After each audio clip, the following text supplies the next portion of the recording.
Good afternoon. Welcome to each and all of you to Collegeville Connections, a new series of online events presented by the Collegeville Institute, which is located on the campus of St. John's University in Minnesota. Collegeville Connections highlights the work of the Collegeville Institute alums and friends from across the spectrum of Collegeville Institute programs. It provides an opportunity for new guests, program alums, and friends to stay connected to each other and to the Collegeville Institute. Most importantly, though, you'll learn a lot from our remarkable guests. I'm Don Ottenhoff, Director of the Collegeville Institute. And before I introduce our guest for today, I'm going to turn to Susan Sink, a staff member at the Collegeville Institute. Susan is running the tech side of things for us today and will tell us what we need to know about logistics. Susan. Okay, first I apologize that my camera isn't working, but I am here and the tech should go well. We're going to use the Q&A feature, which you'll find at the bottom of the screen, to ask questions. You can ask any question you want. If you have housekeeping questions, I will answer you through chat individually, and we'll leave up the substantive questions for that part of the presentation. The only other thing is that we are streaming it live on our Facebook page, the Collegeville Institute.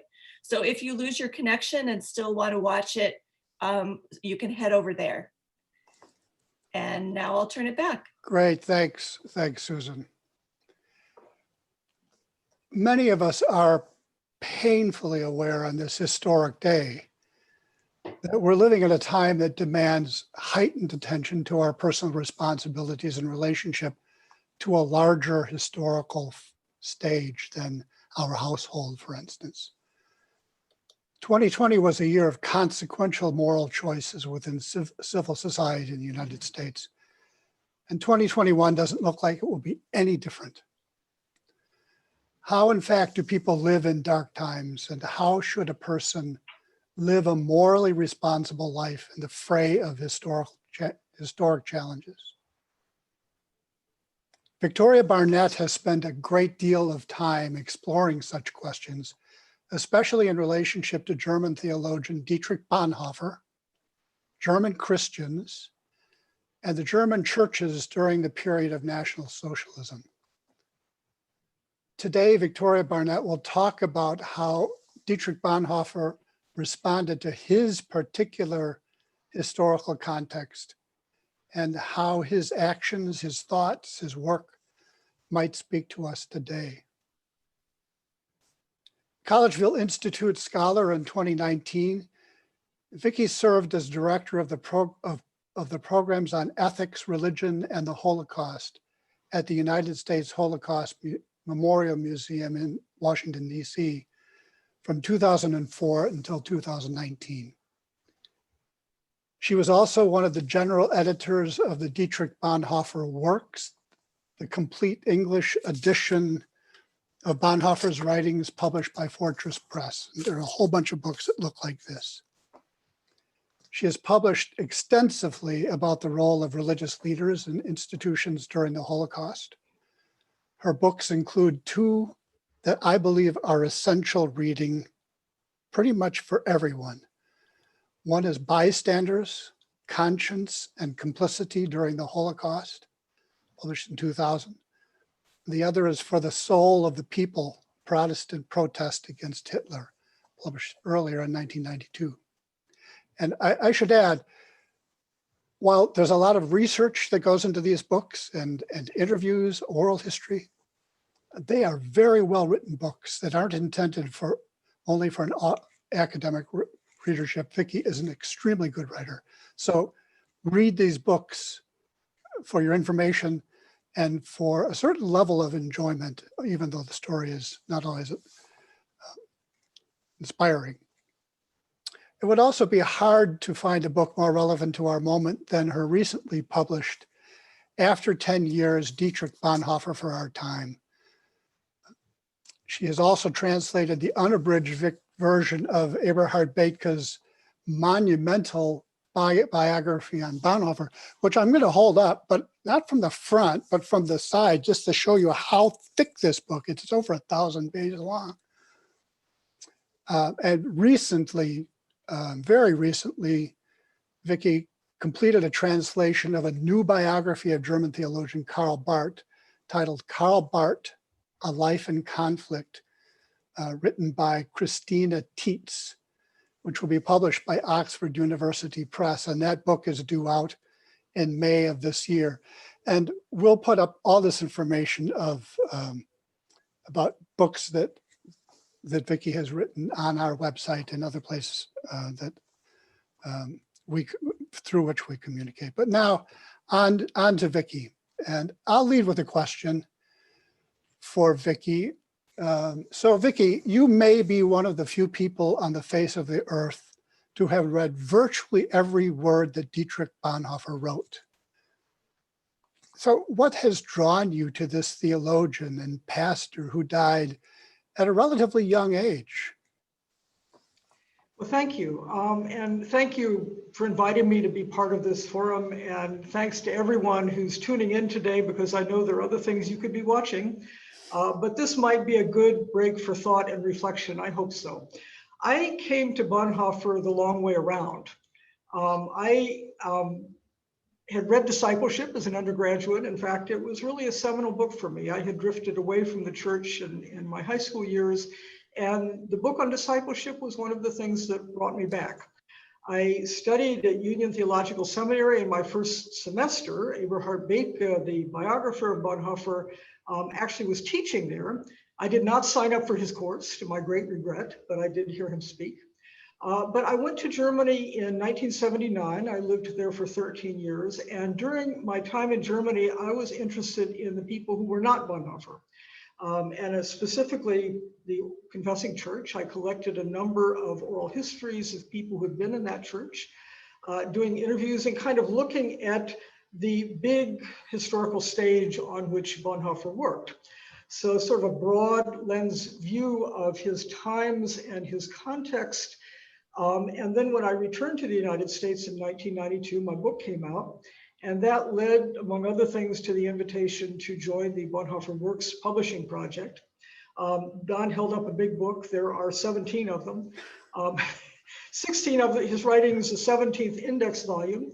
And so I went from looking at the big historical stage to reading every line in German and every line in the English translation and all the footnotes of this individual who was going through this incredibly turbulent historical moment, and looking at him really day by day, looking at him sort of really up close. And I've thought a lot recently about what it means to sort of look at someone like that up close, but still be aware of the much larger context in which he's operating. And the one comment I would make is that I think that he himself had that level of self-awareness. And it's one of the things that makes him so interesting. He comes by it honestly. He's born in 1906, so he's a child during the First World War, loses one of his brothers who dies in France during that war. He lives through the Weimar years. He hears firsthand some of the political violence that shapes those years. And then, of course, in 1933, Adolf Hitler comes to power, and Bonhoeffer is literally only a few days short of his 26th birthday. We often forget how young he was. And of course, he is executed at the age of 39. I will add that when I was doing the oral histories for my first book, For the Soul of the People, as I said, I interviewed about 65 people who had been in the Confessing Church. I was lucky to do these interviews at a time when I could still interview people like Helmut Goldwitzer and Martin Niemöller, but I interviewed a lot of regular folks as well. And one of the things that struck me, Bonhoeffer, of course, was the name I knew. And so I would often ask people, did you know Dietrich Bonhoeffer? What was he like? And there were a number of people who said to me, you know, we never heard of him until after 1945. And I think it's important for us to think of Bonhoeffer in this moment as the person he was before he became Bonhoeffer. We tend to see him front and center of that historical stage. He's not. He's going through this incredibly turbulent time as a young man trying to find his way in his own career, trying to navigate all kinds of issues, not knowing where things are going, not knowing where they're going to lead. And it's one of the factors that I think makes him so moving and gives him this special radar for understanding what it means to live in a larger historical moment. His friend Paul Lehman, who studied with him at Union Seminary and of course later becomes a professor of theology at Princeton, once said that Bonhoeffer had this extraordinary gift for discerning the signs of the times. That is, he has an antenna that kind of, he's able to recognize what is happening and interpret it. And Lehman's comment was that this was one of the things he thought that made his theology so extraordinary.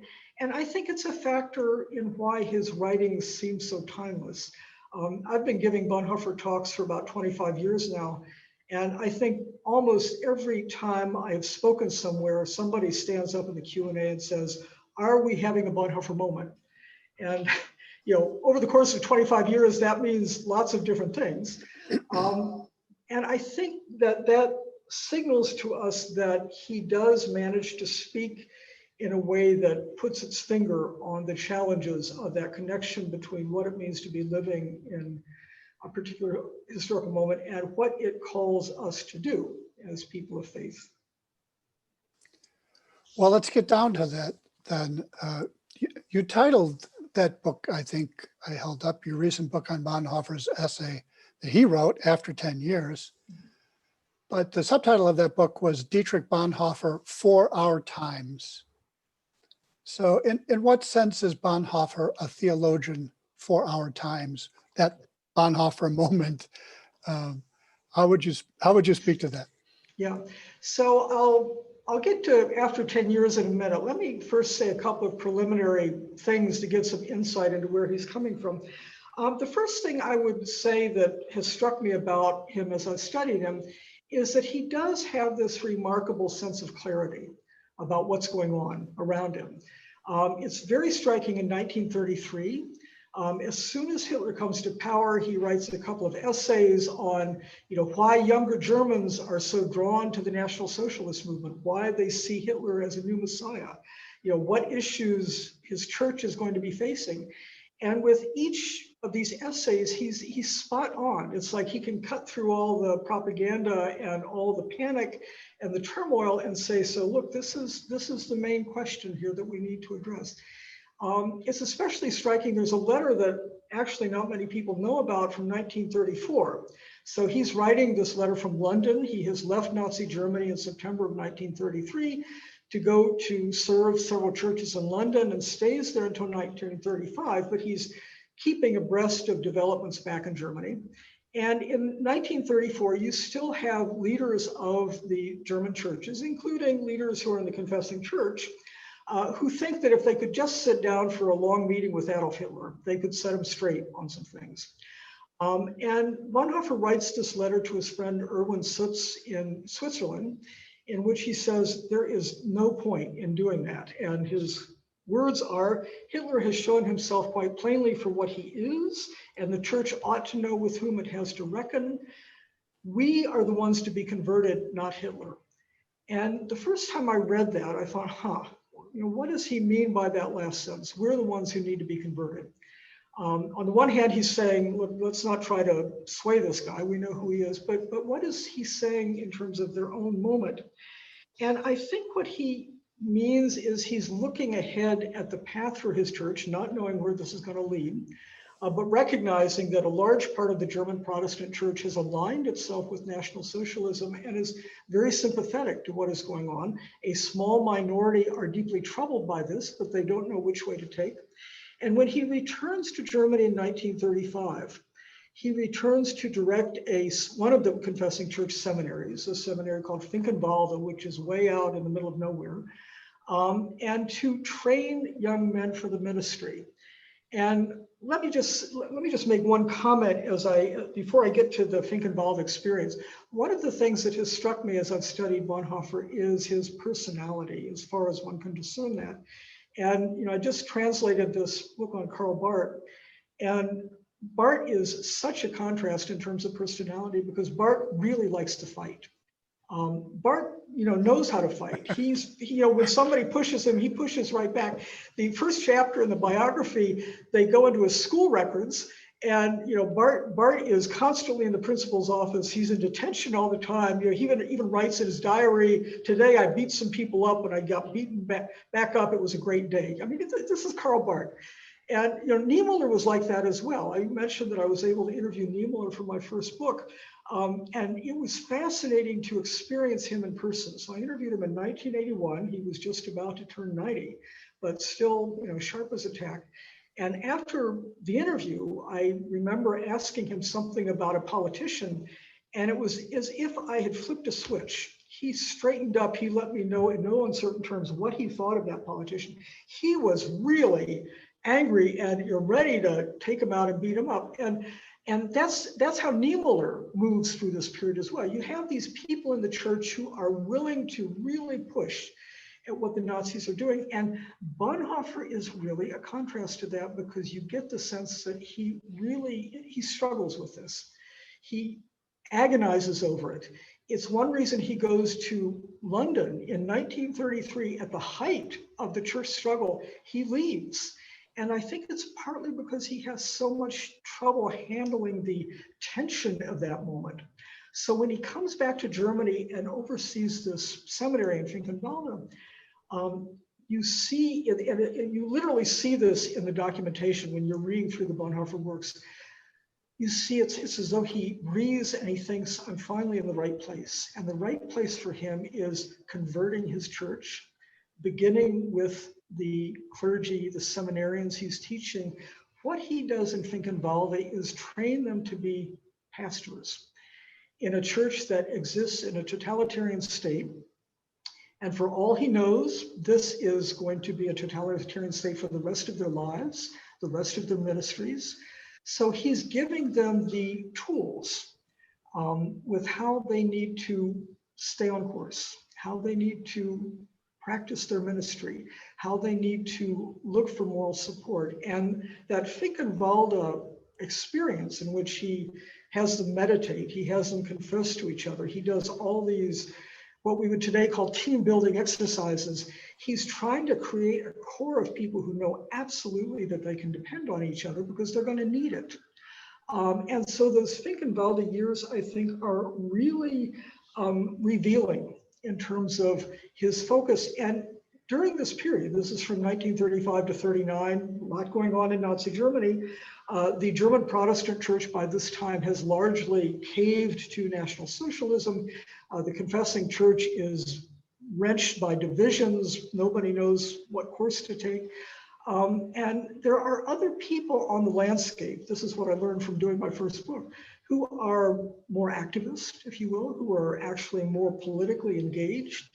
Bonhoeffer looks as though he's not doing that, but I'll tell you, when I worked on the volume of the Bonhoeffer works for Finkenwalde, I went back and reread Discipleship, and I completely understood it differently.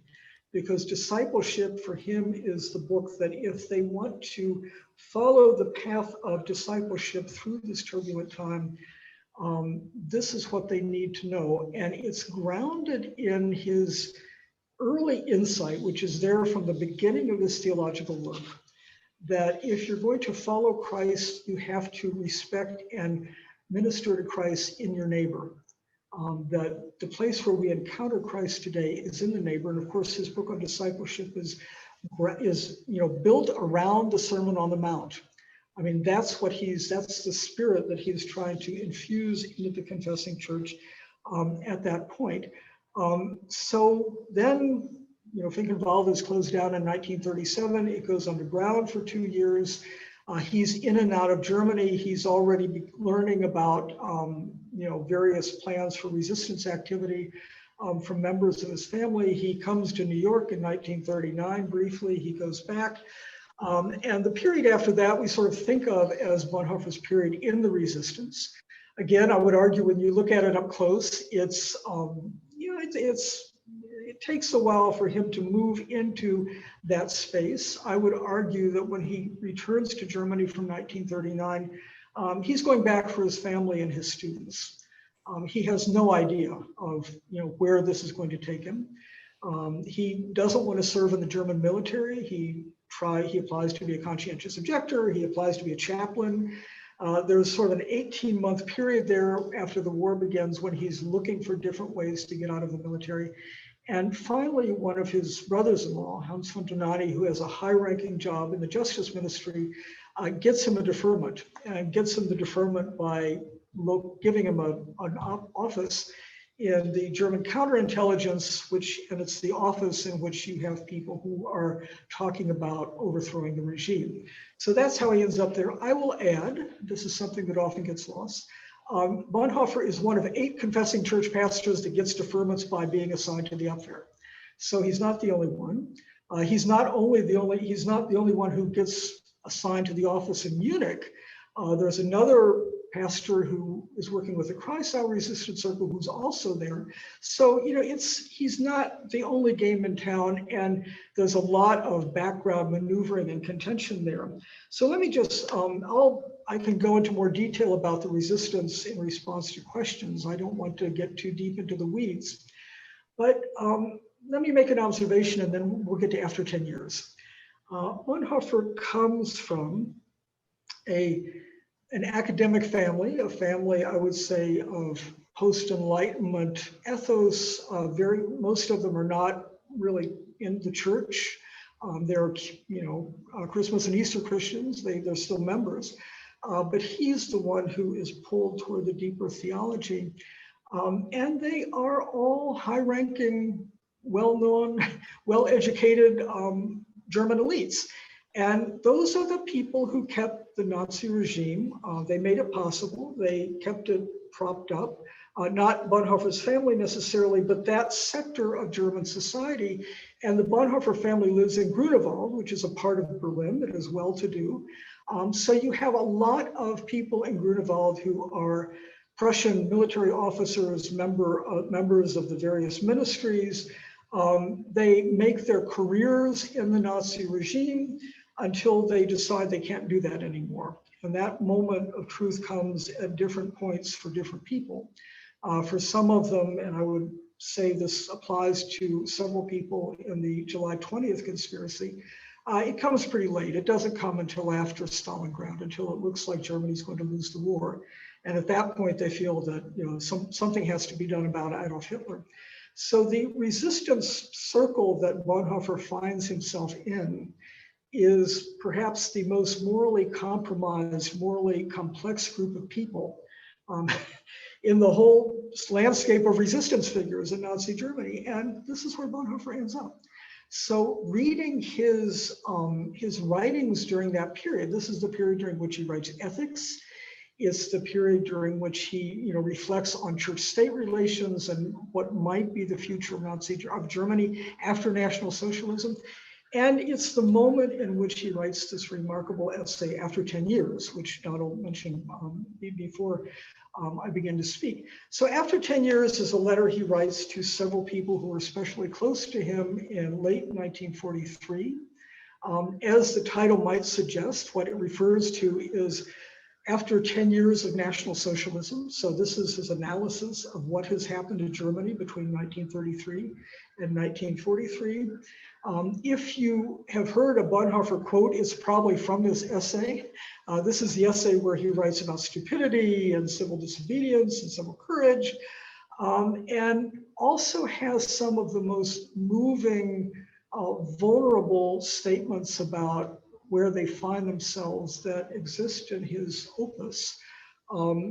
Primarily, I would note, and I'll read these aloud because these are famous quotes, but this is to signal where I think he has ended up at that particular moment. The famous, "We have been silent witnesses of evil deeds. We have become cunning and learned the arts of obfuscation and equivocal speech. Experience has rendered us suspicious of human beings, and often we have failed to speak to them a true and open word. Unbearable conflicts have worn us down or even made us cynical. Are we still of any use?" Followed by his section on the view from below. "It remains an experience of incomparable value that we have for once learned to see the great events of world history from below, from the perspective of the outcasts, the suspects, the maltreated, the powerless, the oppressed and reviled, in short, from the perspective of suffering. I would argue that that is a late recognition for Bonhoeffer. It's not where he is in 1933, as although he is very clear about the evils of National Socialism, but the gradual experience of moving with his church and his nation on the road that leads from 1933 to 1943, by which time, by the way, over half of the European Jews have already been murdered. It's at the point where suddenly he realizes what it really does mean to be oppressed, to be on the outskirts of your society, to be vulnerable to persecution or imprisonment or execution. And I think one of the fascinating things for him is, as I mentioned earlier, his antenna for navigating these issues during his year of study in New York in 1930 to 31, a student at Union Theological Seminary. He becomes friends with an African-American student and often attends church in Harlem at Abyssinian Baptist Church. And I think instinctively he recognizes that what he hears preached in Abyssinian, the voice of the Black church, is the message, is at the heart of the gospel. It's at the heart of what Jesus is talking about when he commands his followers to follow him. It's the heart of the Sermon on the Mount. I think it informs his book on discipleship, and being open to that, being open to thinking about that, he follows that path until he reaches the point where he looks around and says, so here we are. We are standing with the victims of history, and this is what that really means. And that's why I think After 10 Years is such an extraordinary document. It's sometimes read as, sort of the Bonhoeffer the resistor. And I sometimes feel in American culture, especially in American Protestant culture, that there's sort of this John Wayne-like vision of Bonhoeffer leading the charge against Hitler. And I would argue that it's the opposite, that we're looking at this progression that I've just described. And that's one of the things that has made him increasingly moving to me personally, and that I just found fascinating as I was working through his writings. And I think it makes him a good companion for us in this moment. So I'll just wind up there. Well, if people have questions, put them in the question and answer, hit that question and answer thing and type in questions for Vicki. So one thing that occurs to me, Vicki, is you did mention Bonhoeffer's clarity, and very shortly after that, you were talking about propaganda. And it seems to me that that's one of the features of his time and our time that really do run parallel. We live in a time of propaganda, which I don't think we've seen in this country for a very long time. Is there anything more to say about Bonhoeffer's ability to cut through that or see through that or put it into perspective in a way that could be helpful to us who are being bombarded by forms of communication that he could never have imagined? Yeah, it's a great question. I think so, especially in 1933, 34, 35, as the church struggle is unfolding and you have the founding of this confessing church movement, which arises to counter the pro-Nazi faction within German Protestantism called the Deutsche Christen, the German Christians.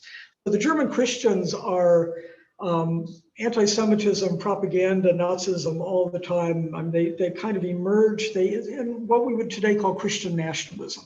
So they combine the imagery of National Socialism with Christian imagery. And so they're really pushing this version, if you will, of Christianity. And initially, I would say Bonhoeffer's perspective and that of the people who found the Confessing Church is that the antidote to that is to call this out for the heresy it is, as it is, and to tell people to really return to their Bibles and take a good look at their Bibles and, you know, kind of use Christian teaching as a critique of the propaganda. The interesting thing is that that doesn't really work. And it's worth, you know, really, it was one of the things I wrestled with in my first book, or I asked people about in that first book. So if these people are, you know, distorting Christian teachings and turning them into a very different ideological thing, you know, why doesn't it work to go back and read things? And the reason, of course, is the interpretation that you need a broader political lens to really kind of say, so this is not just a misuse of Christianity, but a misuse for what end? I mean, what are people doing politically here? And so Bonhoeffer is throughout the 1930s is very cautious about that. More cautious, I would say, than some other people in the Confessing Church. But I think it's one of the things that leads him to conclude that you know, the protest from within the church has run into a wall. It has its limits. And he, you know, is more open than I would say to the conversations about the conspiracy and the need for political resistance. I will add, this might be a good point to mention this, although I see there are more questions coming in, that one of the questions I often get is, you know, how did Bonhoeffer justify his role in the resistance or his presence there with Christian teaching, since this was a resistance that was going to overthrow the regime and murder the top echelon of leaders. And the answer is that he didn't. I asked Eberhard Bethge this question back in the 1980s, and he said Bonhoeffer deliberately refused to portray this or to claim the sanction of the Christian church for what he was doing because he understood the dangers of that, particularly given the ideological versions of Christianity you had in Nazi Germany. So what Bonhoeffer did, and this is what his book on ethics is all about, is argue that, you know, we have free will and we make choices based on the circumstances as we see them, and we have to answer for that. And he was willing to answer for it, but he wasn't going to pretend that this was justified theologically. And I think that it's an interesting insight into the way his mind works, but it's also important for understanding where he begins to come from. Well, we have a lot of really good questions, and I'm just going to take them in the order in which they came in, and I hope we're able to get to them all.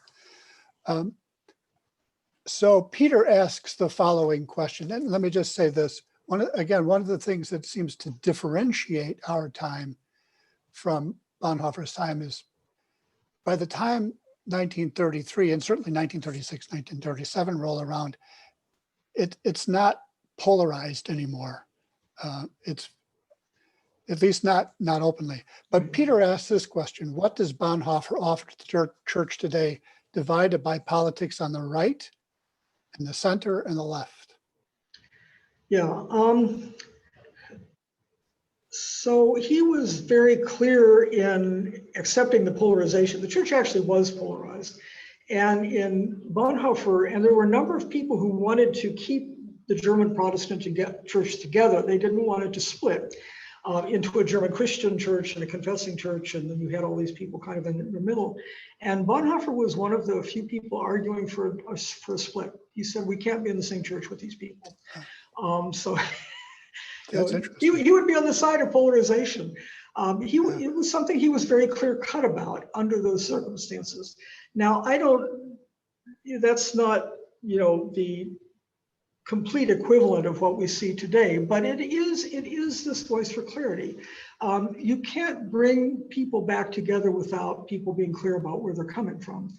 And if you want consensus, you have to find your way to that. And I think this was, you know, Bonhoeffer was, I mentioned he wasn't a good fighter, but he was clear. He was clear. He knew what was what.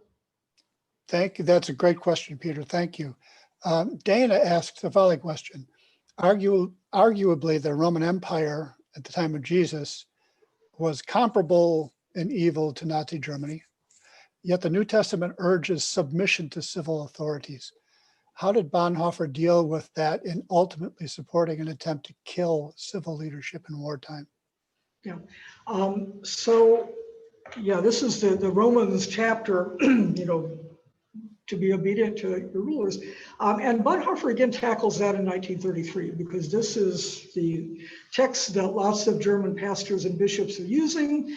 We have a new government, we have to be loyal to it. We can, we have our little sphere of the church. That's where we exercise our authority, but we have to be loyal to worldly authority. And what Bonhoeffer does already in 1933, this is the fascinating core of his essay, The Church and the Jewish Question, is he makes the case that, yes, this is what Lutherans, especially, this is a core part of Lutheran teaching, is obedience to state authority. But he then says, but what happens when your state authority is not legitimate? And how do you tell that it's not legitimate? And in that essay, he argues that the Nazi regime is not legitimate because it's persecuting a minority. And he says, so if you're the church and you're under state authority that is not legitimate, what do you do? And this is the famous sequence where he says, first you speak out for the victims, whether they're Christian or not. Then you assert yourself as the church and try to help the victims. And ultimately, you may have to put the spoke in the wheel. You may need to stop the church, the state from exercising its. And so it's based on the illegitimacy of the Nazi state. And I would say that's the same argument he makes in the Resistance. That now as I said, he doesn't make the claim that it's consistent with Christian teachings to assassinate a bunch of political leaders, because he doesn't want to go there. But he does say that it's his personal political judgment that there is no other way around this, and that the conspirators will have to answer for it. But every person who knew him, who later was able to talk about where he stood on this issue, says that number one, he supported the aims of the Resistance, and secondly, that he didn't pretend that this was consistent with Christian teaching. So Mike wants to push you and says, so would you say that we are in a Bonhoeffer moment in the US right now? And if not, when have been other Bonhoeffer moments in the 20th or early 21st century? Yeah. So I'm not saying this to be snarky or facetious, I stay away from Bonhoeffer moments because, as I said, they tend to try to frame him as in a certain role, as an activist, as a John Wayne-like figure, or however you want to put it. Whereas when you look at him between the period of 1933 to 1945, there are actually a fair number of moments when he makes compromises that are actually kind of shocking. I didn't go into that in my remarks, but there are times when he tells people to keep quiet, to hedge their bets. There are times when he himself doesn't speak out. I think that's part of the acknowledgement he makes in After 10 Years, where he says, we have been silent witnesses of evil deeds. So, I don't think Bonhoeffer moments are useful in terms of, so folks, what do we do now? Storm the barricades? I think Bonhoeffer is actually more useful in thinking about, here we are in the long term. We can see what has led us here. And in our case, I would say, let's go all the way back to the beginning of United States history. Let's look at the, genocide of the Native Americans, at the phenomenon of slavery, at the, different points in our history in which these issues have broken back open. Let's look at the many different factors that are coming together today to create what we're seeing. And look at where we personally have come and what our options are now within our own sphere. And that means every individual looking, in their church, in their profession, in their circle of friends, in whatever capacity, to explore how we can behave responsibly in a way that we can answer for at this particular moment. I heard a wonderful sermon a couple of years ago about this, and the message, it was a wonderful sermon because I remember the how many sermons do you remember? But the minister sort of ended up by saying, so this is what it all boils down to. You've got to be who you are in your own context. You've got to use what you've got, whatever tools are at your command, and you've got to do what you can. So being passive isn't an option. So we need to find ways in our own sphere to be active, but we also need to, understand as we move along, to recognize what's changing and to watch for the signs of the times. And I think that's where Bonhoeffer is so good. These are great questions, and we could talk about each one of them at great length, but I am going to press on because there are other good questions coming along. And Crystal says, as a Black woman navigating the times and having navigated seminary and evangelical setting, the impact of Bonhoeffer's experiences at Abyssinia is a huge thing that gets overlooked or under-acknowledged. Do you have additional thoughts to share about that particular part of Bonhoeffer's life? Yeah, this is something I think a great deal about. And, two works that I would recommend to people. One, of course, is Reggie Williams's wonderful Bonhoeffer's Black Jesus, which gives sort of again, both the larger context of the Harlem Renaissance and, this young German moving into that context. And the earlier book by Josiah Young called No Difference in the Fair, which is a wonderful exploration of this issue. So I think that Bonhoeffer was drawn to these issues because he grew up in a family that taught its children to be interested in social issues. I mean, this is something you see throughout the 1920s, that they get engaged in different things, that they all have some level of social awareness of social justice issues. So this drives Bonhoeffer to Abyssinia, and at the same time, while he's at Union, he begins to read, all these Black American writers, read poetry. He not only goes to church, but he begins to read African American writers and thinkers. Then he goes back to Germany. He actually notably takes a recording of spirituals and plays them for his seminarians at Finkenwalde who have no context or any idea about how to process this. And it kind of, on the surface at least, drops off his radar.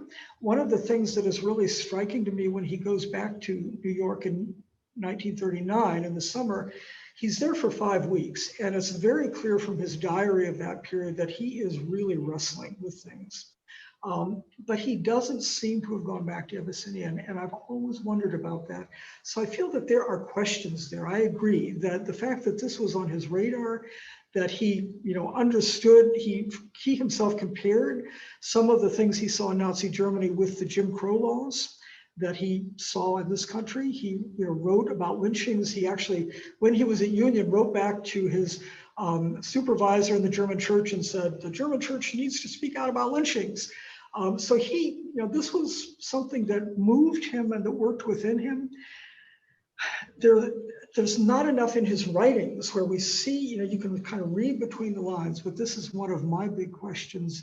And this, somebody working on a dissertation, somebody listening to this, these are avenues that I think one could continue to explore. Great. And we'll get the citations to those books up on our website so people can look, just in case you missed them. Laura thanks you for your insights and is interested to hear some of your thoughts about the influence and role of women in the confessing church.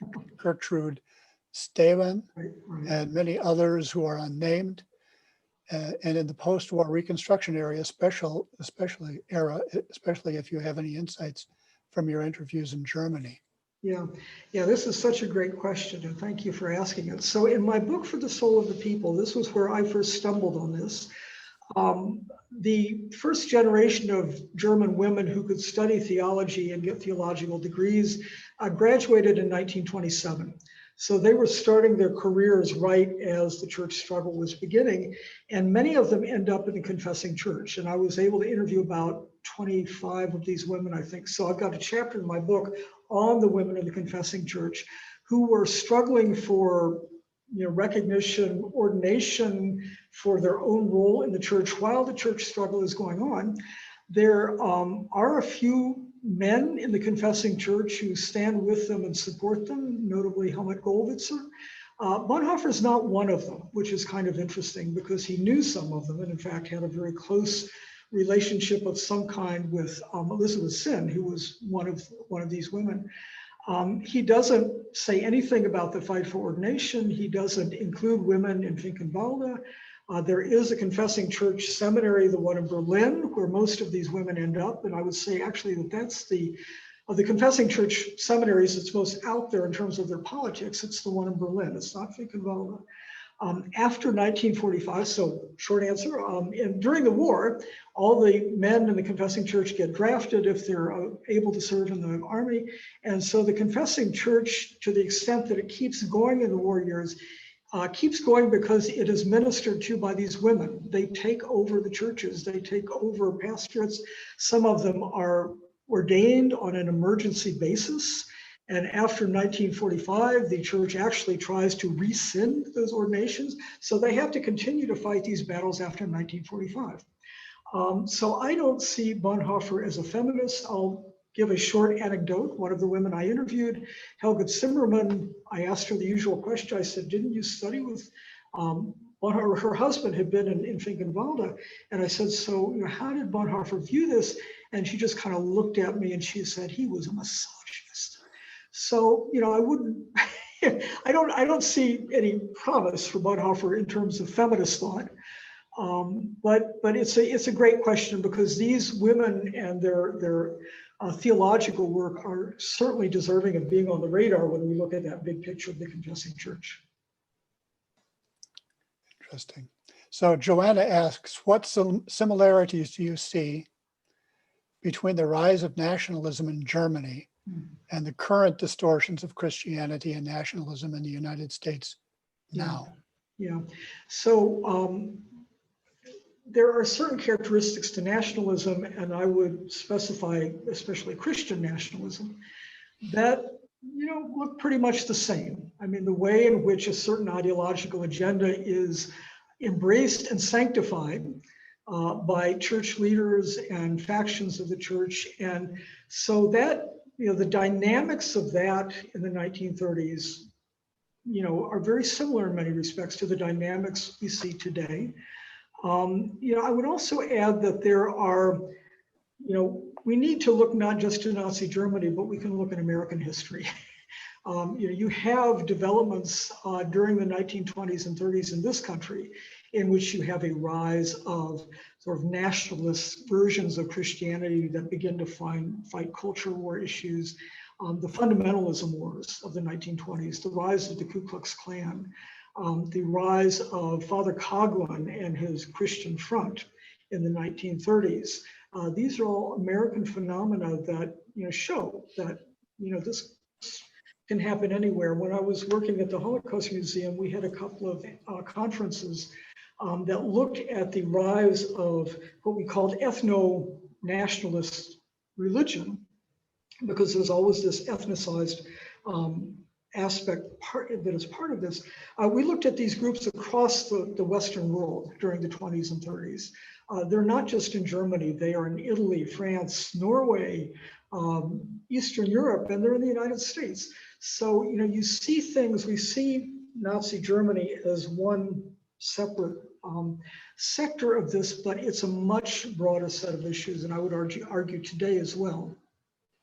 I'm just going to, I think we have time to cover these other questions, but when you talked about this a little bit earlier in your discussion, you said that Bonhoeffer did not shrink away from calling something a heresy. Right. And there are, political Christian nationalism positions out there today, dominionism, let's just say, as one of them. But we're not having that conversation. Yeah. We're not having that theological conversation. Yeah. That's a great observation. One of my favorite essays in the Bonhoeffer works is his 1939 essay, which he writes in New York, called Protestantism Without Reformation, which he compares the American church scene with the German church scene. And it's really interesting because this is after 6 years of watching his church cave to National Socialism. But one of his points about the American church is you've got all these different denominations, and to have one singular coherent conversation about what constitutes heresy, about ejecting somebody from the ministry, about denying them communion. We don't have that here because you've got all these different churches and you don't have a unified context, even a unified theological context, because we have all these not just denominational differences, but there are theological reasons for those denominational differences.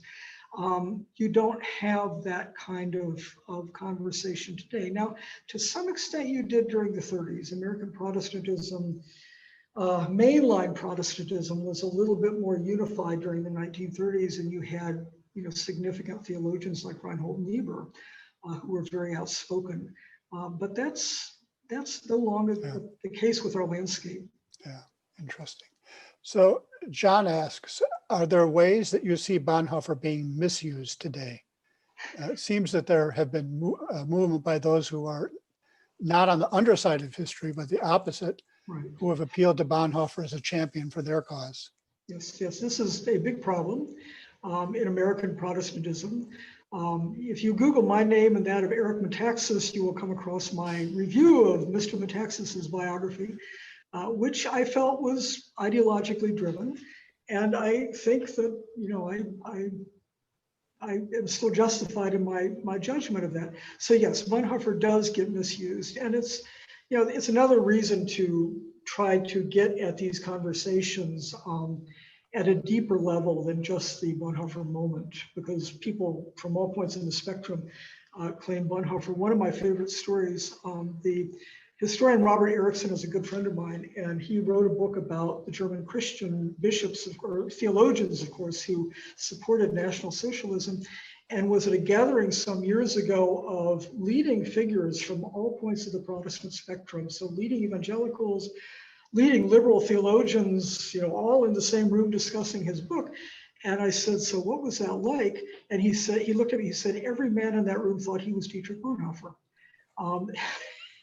And that's why I think Bonhoeffer might be more useful as a critical conversation partner for us today if we take him off that pedestal and really look at his work and think of him as somebody moving through a complicated time the way we are moving through a complicated time.